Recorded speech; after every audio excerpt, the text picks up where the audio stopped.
Experiencing touchscreen freezes or app crashes on your Mahindra XUV700's infotainment system?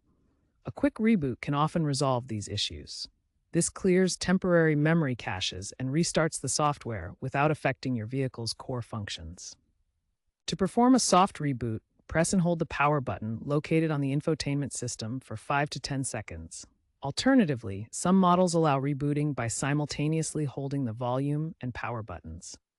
The system should restart within a few seconds, resolving minor glitches and restoring functionality. This method is generally safe and won't impact driving.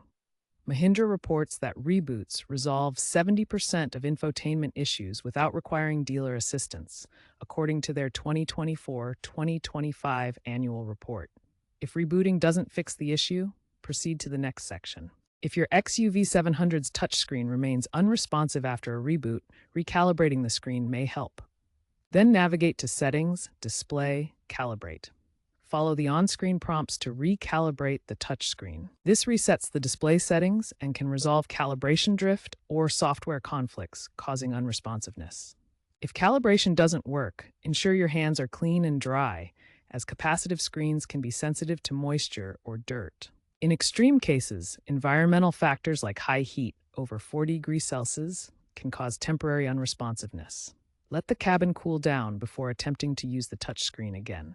If the problem persists after trying these steps and all other options have been exhausted, contact your Mahindra service center for further assistance, as a hardware issue may be present. Mahindra's customer feedback indicates a 40% reduction in reboot incidents with recent OTA updates, like version 2.5.1, so ensure your system is up to date.